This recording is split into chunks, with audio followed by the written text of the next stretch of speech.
आपण प्रार्थना करूया. स्तुतीस्पात्र भयाचे शब्द प्रभूषणा तुझ्या नावाला धन्यवाद देते प्रभू शकते. यावेळेस मी स्वतःला पूर्णपणे तुझ्या हातामध्ये देते प्रभू शकते. प्रभू शकते इथे बसलेल्या प्रत्येकाला तुझा आशीर्वाद वाटतो बाप्पा. माझ्या घरातील बाप्पा तू बोलू करू शकता. माझ्या चुकला असेल त्याची मला देण्यात क्षमा आहे बाप्पा. आणि मग सर्वांच्या अंतकरणामध्ये तू कार्य कर प्रभू शकते. तुझं वचन विग्रहण करावं असं तू साह्याने मदत कर. तुमची सर्व वेळ मी तुझ्या हातात देऊन स्वतःला तुझ्या हातात देऊन ही छोटीशी विनंती माझा धन्य तारणारा प्रभू ख्रिस्त याच्याच प्रेम बोलण्याने केली म्हणते बाप्पा. Praise Lord. परमेश्वराच्या नावाला धन्यवाद असू दे. यावेळेस मी प्रथमतः सर्व मंडळीतील पालकसाहेब त्याप्रमाणे आपले वडील वर्ग या सर्वांचा आभार मानत आहे की त्यांनी मला पुन्हा एकदा एक देवाच्या वचनाची सेवा करण्याची संधी या ठिकाणी दिली. आणि बरोबर सांगायचं झालं तर सकाळी ज्यावेळेस मी उठलो त्यावेळेस मला बोलता सुद्धा येत नव्हतं. माझा घसा पूर्ण चोक झाला होता, नाक गच्च झालं होतं. मी त्यावेळेस बाळासाहेबांना फोन केला आणि सांगितलं की बाळासाहेब मला काही जमणार नाही, तुम्ही तयारी करा. आणि नंतर मी विचार केला की मी कामाला जाणार तर आहे आणि सुनील गावस्कर जर 102 तापमध्ये 100 लाख काढू शकते देशासाठी, तर मी माझ्या देवासाठी जाऊन तिथे देवाचं वचन सांगणं योग्य आहे. आणि कारण देवाचं वचन म्हणते की जर का समजा देवाने दिलेल्या देणगीचा आपण वापर केला नाही तर देवबाप आपल्याकडून पुन्हा हिरावून घेऊ शकते. आणि देवाने जी आज आपल्याला वचनाची सेवा करण्याची संधी दिली, देवाने जे आपल्याला पाचारण केलेलं आहे, जर का आपण त्याचा उपयोग केला नाही तर कदाचित देवबाप त्याच्याकडून ती काढून घेऊ शकते. आणि ह्या गोष्टीचा विचार करून मग मी म्हटलं की नाही, आपण आज जाऊन मंडळीमध्ये जे काही देवाने आपल्याला सांगितलं आहे त्याविषयी आपण बोलूया. आणि खरोखर सांगायचं झालं तर म्हणजे देवाचं कार्य, पवित्र आत्म्याचं कार्य कशा प्रकारे घडते हे या अध्यायामध्ये आपण बघितलेलं आहे की देवबापानं पेत्राला सुद्धा एक मेसेज दिला आहे आणि त्या माणसाला सुद्धा एक मेसेज दिला आहे. तो जाण्याच्या आधी पेत्राला स्वप्न पडलं होतं की तू काय म्हणतात त्याला अशुद्ध मानू नकोस म्हणून. आणि त्या माणसाला सुद्धा सांगितलं होतं देवदूताला की तू जाऊन पेत्राला भेट, ते तुला संदेश देणार आहे. ह्या दोन गोष्टी या ठिकाणी घडलेल्या आहेत. आणि जर का आपण बघितलं तर आजच्या वर्षीमध्ये आपण बघायला गेलो तर मी विचार सुद्धा केला नव्हता. आजची जेवढी सुद्धा आपण गाणी म्हणतात त्या सगळ्या गाण्यात आपल्याला हे उल्लेख सापडला की येशू ही मार्ग आहे, येशू ही सत्य. तिन्ही गाण्यामध्ये आपण तेच रिपीट म्हटलं आहे. त्याप्रमाणे आपण जे बघितलं एक आधार दिल में हमको लगाना है, जे देवाची सेवा करण्याचं कार्य देवाने सांगितले ते सुद्धा आपण त्या गाण्यामध्ये म्हटलं. आणि ही गोष्ट म्हणजे पर्पजफुली झालेली नाही, ती कशी आपोआप घडून येते हे देवबापाचीच कृपा आहे आपल्यावरती. आणि आज मी या ठिकाणी उभं राहिलो. मी गेल्या काही आठवड्यापासून म्हणजे सोनली सिस्टरांचा ज्यावेळेस 31 डिसेंबरचा जे 1 तारखेचा जो मेसेज झाला त्याच्यापासून जर का आपण बघत आलो तर आपण नुसतं छाटणी करणं आणि स्वतःला तयार करणं ह्याविषयीच आपण देवाच्या वचनामध्ये बघत आहे. बाळासाहेबांनी सुद्धा गेल्या आठवड्यात आपल्याला सांगितलं होतं की ज्या प्रकारे द्राक्ष वेलाचे फाटे छाटण्याची गरज आहे, जर का द्राक्ष वेलाचे फाटे छाटले गेले तर फळ देणारे आपण बनणार आहे. आणि त्यामुळं आपलं नाही तर फळ देणं हे देवाचं गौरव आहे. हे आपल्याला गेल्या वेळेस पण ऐकलं. सोनल सिस्टरांनी पण एक सुंदर असं उदाहरण दिलं होतं की त्या टेबलचं उदाहरण दिलं होतं की त्याच्यामध्ये घाण अडकली होती आणि तो आपल्याला क्लीन करण्याची गरज आहे. ते पण म्हणजे मिनिंग काय होतं ओव्हरऑल की आपल्याला स्वतःला देवासाठी तयार करण्याचं हे हाच मेसेज आपण चालू आहे. आणि बाळासाहेबांनी सुद्धा गेल्या सिरीजमध्ये आपल्याला हेच सांगत आल्यात की तारण कसं झालं पाहिजे, आपण देवाला कसं स्वीकारलं पाहिजे, त्यानंतर आपण देवाच्या सानिध्यात कसं वाढलं पाहिजे, देवासाठी आपण स्वतःला कसं तयार केलं पाहिजे. आणि ह्याच गोष्टी चालू असताना मग मी विचार करत होतो की मला संदेश द्यायचा आहे तर मी कोणत्या विषयी ह्याविषयी बोलायचं, मी काय बोलायचं. आणि खरोखर देवबापानं मला अद्भुत असं कार्य केलं. मला हे सांगितलं की बाबा तू याविषयी बोलू शकतेस, याविषयी तू सांगू शकतेस. आणि ज्यावेळेस मी नाईट ड्युटीला होतो त्यावेळेस मी असंच मोबाईलवरती ख्रिश्चन टेस्टिमनीज म्हणून टाकलं आणि बऱ्याच लोकांची टेस्टिमनीज ऐकत ड्युटी करत होती. त्यावेळेस मी एक टेस्टिमनी ऐकली होती. तर त्याच्यामध्ये मी ऐकलं होतं की आसामच्या इथं काही पूर्वी म्हणजे काही वर्षांपूर्वी त्या ठिकाणी सगळे लोक होती ती नरभक्षक अशी लोक राहायला होती तिथं, जी माणसांना मारून त्यांचं मुंडकं छाटून त्यांच्या घरात ठेवणं हे त्यांचं प्रेस्टीज होतं की जेवढे जास्त मुंडके त्यांनी ठेवतात तेवढं जास्त त्यांचं प्रेस्टीज होतं. आणि अशा परिस्थितीमध्ये असताना देवाचे काही सेवक त्या ठिकाणी गेलेत आणि देवाची सुवार्ता सांगायला त्या ठिकाणी गेलेत. आणि त्यावेळेस एक व्यक्ती होता, त्याचं नाव होतं नॉनसिंग म्हणून नाव होतं त्याचं. त्यानं देवाचा स्वीकार केला, त्या नॉनसिंगने. आणि त्याने देवाचा स्वीकार केला, मग त्याच्याबरोबर त्याच्या पत्नीनं देखील देवाचा स्वीकार केला आणि त्याच्या लेकरांनी देखील देवाचा स्वीकार केला. आणि त्यांनी येशू ख्रिस्ताला आपला तारणारा म्हणून स्वीकारलं होतं. आणि मग त्यांनी त्या तबेल्यामध्ये राहत असताना सगळे लोक त्यांच्याकडे बघायचे. त्यावेळेस त्यांना जाणवायला लागलं की यांच्यावरती एक वेगळ्याच प्रकारचं तेज आलं आहे आणि ह्यांनी वेगळ्याच प्रकारचं आता देवाची स्तुती आराधना करतात आणि यांच्यामध्ये शांती आली असं सगळ्यांना जाणवायला लागलं. मग त्याने देखील देवाकडे वळायसाठी ट्राय करत होते. मग ही गोष्ट त्या तबेल्याच्या सरदाराला समजली की ह्या नॉनसिंगनं कुठला तरी परदेशी देव या ठिकाणी आणलाय आणि तो आता त्याची स्तुती करायला आहे आणि त्यामुळे सगळे लोक आता त्याच्याकडे वळायला लागतात. आणि जर का असं झालं तर माझं या तबेल्यामधलं राज्य आता निघून जाणार असं त्याला वाटलं. मग त्यावेळेस त्याने काय केलं, पूर्ण सभा एक भरवली आणि त्याच्यामध्ये नॉनसिंग, त्याची बायको आणि त्याची 2 मुलं त्यांना उभं केलं. आणि त्यावेळेस त्यांना म्हटलं की नॉनसिंग, जर का तू ख्रिस्ताचा स्वीकार करत असशील तर मी काय तुला या तबेल्यात राहू देणार नाही. त्यासाठी तू काय कर की तू त्या देवाचा स्वीकार सोड आणि माझी स्तुती आराधना करायला तू चालू कर असं त्याला सांगितलं. मग त्यावेळेस तो म्हणाला की नाही, मला देवापासून वाचा मिळाले, मी नाही तुझं ऐकणार. आणि मग त्यावेळेस त्याला म्हटलं तर की जर का तू तसं केलं नाहीस तर मी तुझ्या 2 मुलांना बाणाला मारून टाकणार. मग त्यावेळेस त्यानं विचार केला आणि त्यावेळेस त्याच्या मनामध्ये त्याला एकच वचन आठवत होतं, ते म्हणजे योहान 12 आणि 24 वचन त्याला आठवत होतं. मी तुम्हाला खचित सांगतो, गव्हाचा दाणा जमिनीत पडून मेला नाही तर तो एकटाच राहतो आणि तो मेला तर पुष्कळ पीक देतो. हे वाक्य त्याच्या मनामध्ये घुसत होतं आणि तो म्हणत होता की जर का आज मी देवासाठी माघार घेतली तर काय होणार नाही, पण जर का मी देवाला उंच केलं तर कदाचित त्याच्यामधून काहीतरी बदल होऊ शकतो. आणि त्यावेळेस असं झालं की त्यानं त्या 2 मुलांना मारलं. मग तरी देखील हा नॉनसिंग काही तयार झाला नाही. मग त्यानं म्हटलं की तुझ्या पत्नीला मी मारतो होता, जर का तू स्वीकारला नाही, तुला देव एवढा आहे तू त्या मुलांना वाचू शकणार नाही, तर मी आता त्या पत्नीला मारतो. त्यावेळेस परत एकदा नॉनसिंग म्हटलं की जमिनीत जोपर्यंत गव्हाचा दाणा मरत नाही तोपर्यंत अधिक पीक येणार नाही, मी माझ्या देवाला सोडणार नाही, तुम्हाला मारू शकतो. मग त्यानं त्याच्या पत्नीला मारलं, त्या नॉनसिंगला सुद्धा मारलं आणि पूर्ण त्यांचं फॅमिली त्यांनी मारून टाकलं. आणि त्यानंतर ना त्यांचा जो तबेल्याचा सरदार होता तो ज्यावेळेस झोपायला जायचा त्यावेळेस त्याला रोज आणि रोज ती सतवत राहायचं की मी या नॉनसिंगच्या फॅमिलीला, निष्पाप फॅमिलीला का मारलं. आणि त्यावेळेस त्या राजानं त्यांच्या तबेल्याच्या त्यानं स्वतःहून येशू ख्रिस्ताचा स्वीकार केला आणि त्यामुळं त्याच्या पूर्ण जी त्यांचा तबेला होता त्या सगळ्यांनी येशू ख्रिस्ताचा स्वीकार केला. आणि आज आसाममध्ये जास्ती करून ख्रिस्ती लोक आपल्याला पाहायला मिळतात, का तर त्या एकाच्या त्यावेळेसच्या बलिदानामुळे.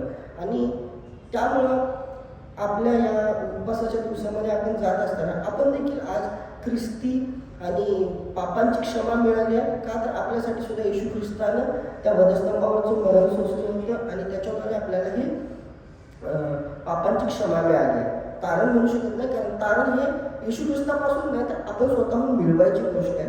कारण आपण जर येशू ख्रिस्ताला स्वतःहून आपला वैयक्तिक तारणारा, आपल्यासाठी मेलेला, आपल्यासाठी उठलेला ह्या गोष्टीवरती विश्वास ठेवून आपण त्याला अनुसरायला लागतो, त्यावेळेस आपण आपली तारणातली वाटचाल सुरुवात करतो.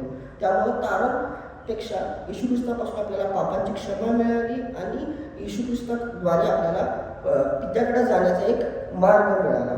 आता आपण मेन घेऊया, ह्या कर्नल ह्या माणसाकडे येऊया. याच्याविषयी आपण जे काय ऐकलं त्याच्यामध्ये पाहायला गेलं तर हा कर्नल जो व्यक्ती आहे हा ख्रिस्ती नाही आहे, हा एक रोमी सरदार आहे, जो रोमी सरकारसाठी काम करणारा व्यक्ती आहे, ज्याच्या हाताखाली 100 लोक आहेत, शताधिपती आहेत. आणि मी मागच्या वेळेस सुद्धा ज्यावेळेस संदेश दिला होता त्यावेळेस मी जकातदाराविषयी बोललो होतो की तो सुद्धा प्रमुख जकातदार होता, त्याच्या हाताखाली देखील लोक होते. तसाच हा कर्नल देखील आहे की ज्याच्या काय म्हणतात त्याला, हाताखाली नोकर चाकर आहेत. पण या दोघांच्या मधला डिफरन्स हा आहे की जकादाराला त्याची इच्छा होती येशू ख्रिस्ताला पाहायची, त्यामुळे त्याला तारण प्राप्त झाली. आणि हा जो कर्नल आहे त्याला ख्रिस्ताची सुवार्ता प्राप्त झाली, कारण त्याच्या दैनिक क्रमामुळं, त्याच्या वागण्यामुळं आणि त्याच्या म्हणजे ओव्हरऑल त्याच्या बिहेवियरमुळं त्याला येशू ख्रिस्ताचे वचन ऐकायची संधी मिळाली. मी बऱ्याचदा एक वेळेस मी हे बोललो आहे की बायबलमध्ये जर का बघितलं तर प्रॉब्लेम आधी का सोल्युशन आधी याच्यावरती जर का डिस्कशन करायला गेलं तर देवबापाने सगळ्या गोष्टीचं सोल्युशन हे ऑलरेडी आपल्यासाठी ठेवलेलं आहे. कारण आपण जगाच्या निर्मितीच्या पूर्वीच देवाने ठरवलं होतं की मी माझा पुत्र जाणार आणि ह्याच्यासाठी क्रुसावरचं मरण सोसणार आणि त्याच्याद्वारे मी जगाचं तारण होणार. आणि ह्याच ठिकाणी आपण जर का बघितलं तर ह्या ठिकाणी सुद्धा आपण सेम परिस्थिती बघतो की कर्नल हा विधर्मी माणूस आहे आणि त्या काळामध्ये यहुदी लोक हे इतरांना जाऊन संदेश देणं किंवा इतरांच्या बरोबर बसणं आणि इतरांच्या घरात राहणं हे त्या काळामध्ये मान्य नव्हतं. आणि जर का येशू ख्रिस्तानं त्यावेळेस हे कार्य केलं नसतं तर कदाचित आज आपल्याला ख्रिस्त माहीत झाला नसतं. कारण की ह्या व्यक्तीपासून एका मंडळीची सुरुवात झाली या कर्नलपासून. आणि तेव्हापासून ज्यावेळेस त्या यहुदी लोकांनी पेत्राला म्हटलं होतं की तू सुद्धा करणार आणि न सुद्धा करणार यांच्याबरोबर तू आमचा मेळ कसा घालतेस. आणि त्यावेळेस जर का त्यानं त्या कर्नलला जाऊन आपल्याला देवाची सुवार्ता सांगितली नसती तर कदाचित ही सायकल पुढे आली नसती. त्यामुळं ह्या व्यक्तीविषयीचं अभ्यास करायला गेलं तर ह्या व्यक्तीचं जीवनक्रम असं होतं की तो नीतिमान होता, बायबल आपल्याला सांगते. त्याला देवाचं भय धरणारा होता, दान धर्म करणारा होता, नित्य प्रार्थना करणारा होता आणि त्याच्या जीवनाचा इतरांच्या लोकांवरती चांगला प्रभाव असा होता की लोक त्याच्याकडे बघून म्हणू शकत होते की नाही. कारण त्याच्यामध्ये आपण बघितले की 22व्या वचनामध्ये की यहुदी लोक त्याच्याविषयी चांगली साक्ष देत होते. इवन तो रोमी साम्राज्याचा शिपाई होता तरी देखील जे यहुदी लोक होते ते देखील त्याच्याविषयी एक चांगल्या प्रकारचं कर्तव्य करत होते. असा हा मनुष्य होता. आणि या मनुष्याचं जर का बघितलं तर हा मनुष्याच्या जीवनामधून आपल्याला शिकण्यासारख्या बऱ्याचशा गोष्टी आहेत. त्यातली गोष्ट म्हणजे हा मनुष्य जो आहे हा आपल्या कुटुंबाविषयी त्याचं कर्तव्य तो पार पाडताना आपल्याला दिसते. या ठिकाणी आपण पहिल्या वचनामध्ये बघितलं तर तिथं दुसऱ्या वचनामध्ये लिहिले की तो नीतिमान व आपल्या घराण्यातील सर्वांसह देवाचे भय बाळगणारा, लोकांस दान धर्म करणारा व देवाची नित्य प्रार्थना करणारा असा होता. म्हणजे तो एकटा नव्हता तर त्याचं जो रिस्पॉन्सिबिलिटी तो पूर्ण पाडत होता की तो पूर्ण फॅमिलीला देवाच्या भयामध्ये वाढवत होता, देवाच्या भयाची जाणीव करून देत होता. आणि हा तर व्यक्ती आहे की ज्याला अजूनपर्यंत येशू ख्रिस्त माहीत नाही आहे तरी देखील तो त्याचे नित्य क्रम हा अशा प्रकारचा ठेवत होता. आज आपल्या जीवनामध्ये आपल्याला जन्मजात आपल्याला ख्रिस्त माहीत आहे पण आपलं जीवन आपण कशा प्रकारचं जगतोय काय. आज आपण आपल्या फॅमिलीला एकत्र घेऊन आपल्या लेकरांना घेऊन प्रार्थनेसाठी बसतोय का. अशा प्रकारचं जीवन ह्या कर्नलाचं होतं. त्याप्रमाणे बघायला गेलं तर त्याच्यात लिहिलं की त्याचा यहुदी लोकांवर प्रभाव होता. आज आपण या परदेशामध्ये राहत आहे. आज आपल्या जीवनाचा, आपल्या चालण्याचा, आपल्या ड्युटीचा इतरांवरती प्रभाव पडतोय का. त्यांनी आपल्याकडे बघून आपल्याला म्हणतात का की हे ख्रिस्ती लोक आहेत. तर आज आपल्याला ह्या गोष्टीची स्वतःमध्ये तयारी करण्याची, स्वतःमध्ये जाणीव करण्याची गरज आहे की आपण आपलं जीवन प्रेझेंटिंग येशू ख्रिस्त आहे. आपण स्वतःला प्रेझेंट करत नाही तर ख्रिस्ती ह्या नात्याने ज्यावेळेस आपण म्हणतोय त्यावेळेस आपण येशू ख्रिस्ताला प्रेझेंट करतोय. त्यानुसार या कर्नलासारखं आपल्याला देखील स्वतःचं जीवन ठेवण्याची गरज आहे. त्यानंतर आपण बघितलं त्याच्या जीवनातलं तर त्या ज्या वेळेस त्यातनं 2 शिष्य त्याचे पाठवले होते. आपण याच्यात 8व्या-7व्या वचनामध्ये बघू शकते की त्याने पाठवलं होतं. त्यावेळेस त्याने एका धार्मिक शिष्याला सुद्धा पाठवलं होतं. म्हणजे 3 जणांना टोटली पाठवलं होतं. आणि त्यानंतर असं झालं की त्यांनी पेत्राला बोलवून घेऊन येऊस तोपर्यंत तो एकटा नव्हता बसला. पुढच्या वचनांमध्ये आपण पाहिलं तर तेव्हा कर्नेल म्हणाला, तेव्हा आपण पुढच्या अध्यायामध्ये वाचू शकतो 30 पासून ते 33 या वचनांमध्ये, की त्या एकटा बसला नाही तर त्यांना अप्त इष्ट, त्याचे नातेवाईक, त्याचे मित्र, त्या सगळ्यांना एकत्र करून त्यांना जमवून बसला होता. आणि आज आपल्याला सुद्धा जे गेल्या काही दिवसांपासून आपण आलोय ऐकत की we need to clean, we need to cut करायचं आपल्याला स्वतःचे जे वाईट सवयी आहेत, ह्या गोष्टी फक्त आपल्याकडे न ठेवता आपल्याला सुद्धा आज आपली जबाबदारी आहे की आपल्या कुटुंबियांना किंवा आपल्या अपनिष्ठ, आपले लोक, आपले मित्र यांना सांगण्याची गरज आहे. आणि जर का आपण त्यासाठी बघितलं तर तिमोथीच्या पत्राचं 5वं अध्याय 8वं वचनमध्ये सांगते की जर कोणी स्वकीयांचा व विशेष आपल्या घरातल्यांची तरतूद करत नाही तर त्याने विश्वास नाकारला आहे. तो माणूस विश्वास न ठेवणाऱ्या माणसांपेक्षा वाईट असावी. म्हणून आज आपल्या या ठिकाणी जबाबदारी आहे की आपण आपल्या फॅमिलीची तरतूद करून ठेवणं गरजेचं आहे. बऱ्याचदा मी उदय ब्रदरांचं वाक्य आहे की मी आणि माझ्या घराने तर परमेश्वराची सेवा करणार, त्यांचं आवडतं वाक्य आहे. खरोखर आज आपण सुद्धा आपल्या जीवनामध्ये ती गोष्ट मनात ठेवली पाहिजे की आपण आपल्या फॅमिलीसाठी प्रार्थना करायला पाहिजे, आपण आपल्या लेकरांसाठी प्रार्थना केल्या पाहिजे. आणि या दिवसांमध्ये आपण या ठिकाणी राहत असताना मला बऱ्याच गोष्टी आहेत की काय म्हणतात जे मी व्यक्त करू शकत नाही, पण त्या गोष्टी माझ्या मनामध्ये कायम राहिलेल्या असतात. की आपल्यामध्ये काय झालं की ज्यांनी आपल्या वाईफसाठी प्रार्थना केली, तिच्या तरणासाठी प्रार्थना केली, आणि त्यावेळेस ती दोघं जण त्या तरणामध्ये आली आणि तिने हॅपीली आज त्यांनी स्वतःहून सांगितलं होतं फॅमिली सेमिनारमध्ये की पहिलं आमच्यामध्ये असं होतं तसं होतं, पण ज्यावेळेस आम्ही देवाला स्वीकारलं त्यावेळेस आमच्या घरामध्ये किती शांती आणि किती आनंद आहे, ह्या गोष्टी आपण सगळ्यांनी ऐकलेल्या आहेत. तर आज आपल्याला सुद्धा गरज आहे की आपल्या फॅमिलीची तरतूद करण्याची गरज आहे. आपल्या मुलांबाळांसाठी, आपल्या बायकोसाठी, सर्वांसाठी प्रेयर करण्याची गरज आहे. आणि जर का पुढे बघितलं तर पेत्राचे पहिले पत्र याचा 4था अध्याय आणि 9व्या वचनामध्ये देखील आपण बघितलं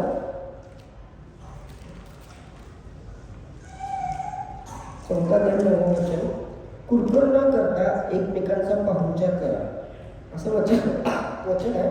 ते पूर्ण अध्याय वाचला तर आपल्याला त्याच्यामध्ये समजून येते की पेत्रानं पंत, गलती, कपुदिया, अशिया व बिथुनिया या मंडळींना उद्देशून त्याने हे लिहिलेलं पत्र आहे की ज्यांच्यामध्ये विस्तीर्णता मांडली होती, अस्वस्थ काय म्हणायचं त्याला, त्यांनी सगळेजण विखुरले होते, त्यांनी सर्वजण वेगवेगळ्या बाजूला जात होते. त्यांना एकत्र येण्यासाठी पेत्राने त्याला सांगितलं की तुम्ही एकमेकांची ओझी व्हा आणि एकमेकांचा पाहुणचार करा. ते पूर्ण अध्यायामध्ये आपण त्या गोष्टी वाचू शकतो की कशा प्रकारे पेत्राने त्यांना समजलं होतं. आणि आज आपण ख्रिस्ती नात्यानं ज्याप्रमाणे ह्या कर्नेलानं त्याच्या अपइष्ट मित्रांना, मंडळींना एकत्र करून जे पेत्राकडून येणारं वचन होतं ते स्वीकारण्यासाठी तयार केलं होतं, आज आपण पाहायला गेलो तर आज आपलेच कितीतरी बांधव आहेत की जे वेगवेगळ्या मार्गाला जातात. फॉर एक्झाम्पल काही जणांनी वेगवेगळ्या देवांची स्तुती करण्याची, वेगवेगळ्या प्रकारची स्तुती आराधना करण्याची सुरुवात केलेली आहे. जर का आपण पूर्ण प्रेषकाच्या कृत्यामध्ये बघत गेलं तर त्याच्यामध्ये लिहिलं की अन्य देवांची स्तुती सांगायला गेली. अन्य म्हणजे नॉट येशू ख्रिस्ताला धरूनच, पण मात्र वेगळ्या प्रकारे, वेगळ्या दृष्टिकोनानं प्रिडिक्ट करून. फॉर एक्झाम्पल आता आपण बघतोय, मी आता उत्तम गेल्याच ॲश वेनसडेलाच बघितलं तर किती जण तर होते की ज्यांनी कपाळावरती राग लावून त्या दिवसाचं त्यांनी हे करत होते. तर जे बायबलमध्ये आहे त्याला धरून राहायचं सोडून त्यांनी दुसऱ्या गोष्टीला प्राधान्य देऊन त्यांनी देवाला सोडून भयकर केलं. आणि आज आपल्याला सुद्धा त्या करण्यासारखी जबाबदारी आहे की आपण त्या लोकांना जाऊन सांगण्याची गरज आहे. त्या लोकांना आपण प्रभू येशू ख्रिस्ताचं ओळख करून देण्याची गरज आहे, ओरिजिनली काय आहे. आणि जर का आपण त्या प्रकारानं त्या कर्नेलाच्या जीवनाप्रमाणे वागलो जसा तो वागत होता तर त्याला त्याची प्रार्थना स्वर्गात मान्य झाली. तो त्याला येशू ख्रिस्त माहीत पण नाही, तरी त्याची प्रार्थना स्वर्गात मान्य झाली आणि देवदूताला स्वतःहून त्याला सांगितलं की तुझी प्रार्थना मान्य झाल्या आणि तू त्या माणसाला बोलव. आणि आपण पुढचं जर का अध्याय हा पूर्ण वाचला तर त्याच्यामध्ये आपल्याला दिसून येते की कशा प्रकारे पेत्र त्याच्याजवळ आला आणि त्याने येशू ख्रिस्त हा तारणारा आहे म्हणून त्याला सांगितलं आणि त्याने त्या गोष्टीवरती विश्वास ठेवला आणि त्यानंतर त्याने मंडळीची स्थापना झाली. त्यानंतर यहुदी इतरत्र लोकांना देवाचं वचन कळालं आणि त्यांनी देवामध्ये वाढत गेले. आणि आज आपण सुद्धा आज म्हटलो, आपल्याला जर पहिल्यापासून माहिती आहे की येशू मार्ग आहे, येशू सत्य आहे, येशू जीवन आहे, तर त्या कर्णाला माहीत नव्हतं तरी देखील त्यानं येशू ख्रिस्ताचा स्वीकार केला आणि येशू ख्रिस्ताचं वचन ऐकलं आणि त्याच्या दृष्टीनं चालण्याचा प्रयत्न केला. आज आपल्या सर्वांची सुद्धा हीच गरज आहे की ज्या प्रकारे त्यानं त्याच्या अपयिष्टांना, त्याच्या नातेवाईकांना येशू ख्रिस्ताची ओळख करून दिली, त्यानं आपल्या कुटुंबियाला एकत्र धरून ठेवलं, त्याच्या ड्युटी, तो शताधिपती होता म्हणजे तो एक लीडर होता, तरीसुद्धा यहुदी त्याच्यावरती प्रेम करत होते कारण तो दान धर्म करणारा होता, त्याचं वागणं योग्य होतं, तो नित्यानं प्रार्थना करणारा होता. असं वागणं असल्यामुळं यहुदी लोकसुद्धा त्याचा लाड करत होते, म्हणजे त्याच्यावरती म्हणजे त्याला चांगला माणूस म्हणत होते. तर आपलं सुद्धा कर्तव्य आज या ठिकाणी आहे की आपण देखील त्या शताधिपतीसारखं जर आपलं वागणं, आपलं राहणं, आपल्या ड्युटीमध्ये असणारं आपलं वास्तव्य, दान धर्म करणं, लोकांची सेवा करणं, या गोष्टी जर आपण आपल्या जीवनामध्ये बाळगल्या तर आपली देखील सेवा परमेश्वर मान्य करून घेईल. आणि आपलं जे ओझं आहे, जे आपण आपल्या अपयिष्ट मित्र यांना येशू ख्रिस्ताची जाणीव करून देण्याची आहे, त्या गोष्टींना आपण वाटचाल करूया. आपण आपल्या देवाला गौरव देऊया, आपण त्याला उंच करूया. आणि ज्याप्रमाणे त्याला आत्ता समजलं त्या कर्णाला की प्रभू येशू ख्रिस्त हाच तारणारा आहे म्हणून, ते तर आपल्याला माहीत आहे पहिल्यापासून की येशूने म्हटलं मार्ग सत्य व जीवन मीच आहे, माझ्या वाचून आल्या वाचून कधी पित्याकडे जाऊ शकत नाही. तर आपण आपल्या येशूला मध्यस्थानी ठेवूया आणि आपण आपल्या जीवनामध्ये राहत असताना ज्या प्रकारे बाळासाहेब सांगण्यात आला त्याप्रमाणे आपण आपल्या जीवनाची तयारी करत असताना आपल्या जीवनामध्ये असणाऱ्या ज्या काही वाईट गोष्टी असतील त्या आपण कटछाट करूया आणि आपण स्वतःला एक फळ देणारं असं बनवूया आणि देवाच्या दृष्टीने योग्य असं जे रोप आहे त्याप्रमाणे आपण वागण्यासाठी आपण स्वतःला तयार करूया. देवबाप तुम्हाला सर्वांना आशीर्वाद देव आणि तुमच्या या जीवनाची इथून पुढची वाटचाल करत असताना देवबाप तुम्हाला अधिक आणि अधिक या गोष्टींसाठी प्रेरणा देऊ दे, दान धर्म करण्यासाठी, देवाची सेवा करण्यासाठी, देवाचं संदेश इतरत्र पोहोचवण्यासाठी आणि देवावरती प्रीती जी येशू ख्रिस्ताने तुमच्यावरती केल्या ती तुमच्या चालण्यात, वागण्यात, बोलण्यात तुमच्याद्वारे दिसावी आणि परमेश्वर करून त्याच्या नावाचं गौरव तुमच्याकडून करून घ्यावं. आपण प्रार्थना करूया. तुझीच पात्र भयासाठी अशा जीवन परमेश्वर त्या तुझ्या